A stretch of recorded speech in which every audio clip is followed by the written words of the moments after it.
Revenons à présent donc à cette cérémonie d'investiture du président réélu du Rwanda qui s'est tenue au grand stade Amahoro de Rwanda à Kigali dans la capitale. L'infrastructure nationale dotée de la plus grande capacité d'accueil au Rwanda avec plus de 50 000 personnes ont été réunies.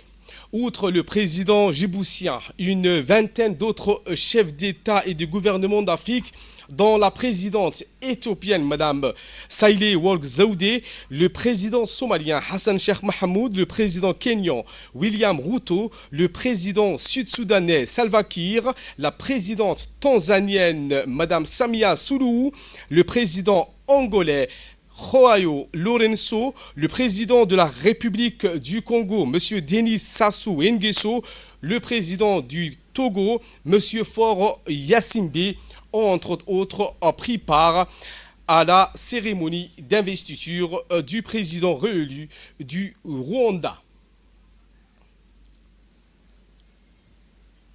Son Excellence, M. Ismaël Omar Guelleh, président de la République de Djibouti. Bienvenue à cette cérémonie.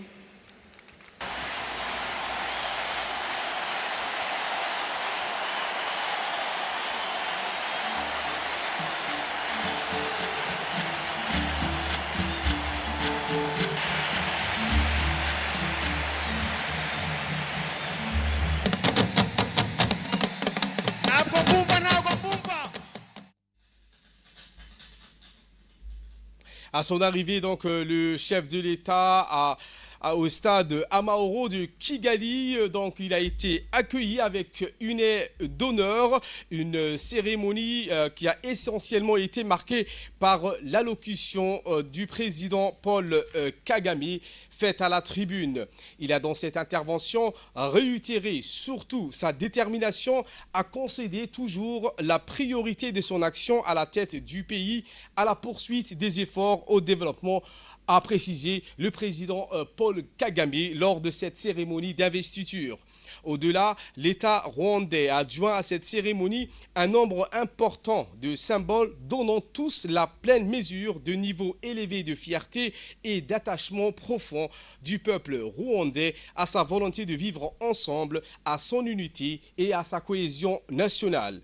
Dans les gammes variées des rites exécutés en ce sens, il y a lieu de citer une parade militaire savamment orchestrée, un spectacle ingénieux de chants et de danses folkloriques et une exhibition culturelle menée entre autres à travers une exposition de vêtements traditionnels. À travers cette participation massive à la cérémonie d'investiture du président Kagame, le peuple rwandais a contribué aussi à accroître la nature festive de l'événement. Il a, ce faisant, apporté également la preuve de la légitimité politique dont dispose le président Kagame et partant de l'attachement des Rwandais à la poursuite du leadership politique en place à la tête de ce pays, frères et amis. Aujourd'hui, 30 ans après le génocide, les Rwandais donnent tous les gages d'un peuple solidaire, en paix totale avec lui-même et régit les valeurs supérieures de patriotisme, de concorde de cœur et d'esprit de fraternité citoyenne. C'est en cela qu'à juste titre, le Rwanda prend de plus en plus, aussi bien en Afrique que dans les autres continents, la figure de modèle réussi de nation en matière de réconciliation entre les composantes distinctes d'un même pays. Dans le cadre de ce déplacement au Rwanda, le chef de l'État djiboutien Ismaël Omar Guelleh était accompagné d'une importante délégation comprenant notamment l'ambassadeur de la République de Djibouti auprès de la République fédérale et démocratique d'Éthiopie, également ambassadeur de notre pays auprès de la République du Rwanda et représentant permanent de l'Union africaine à Addis Abeba, M. Abdi Mahmoud Haibi.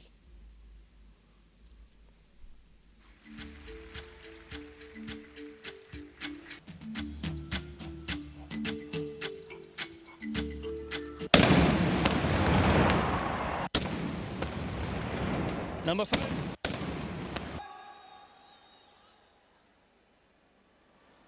Salute igihugu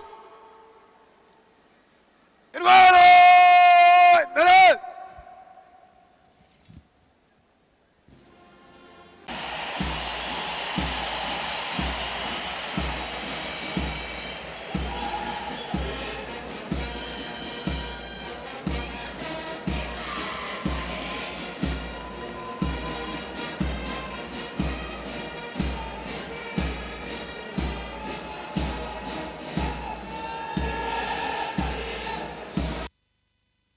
Voilà donc ce qu'on pouvait dire sur cette cérémonie de prestation du serment du président réélu rwandais, M. Paul Kagame, où le chef de l'État, Ismaël Marguerite, a pris part donc hier dimanche.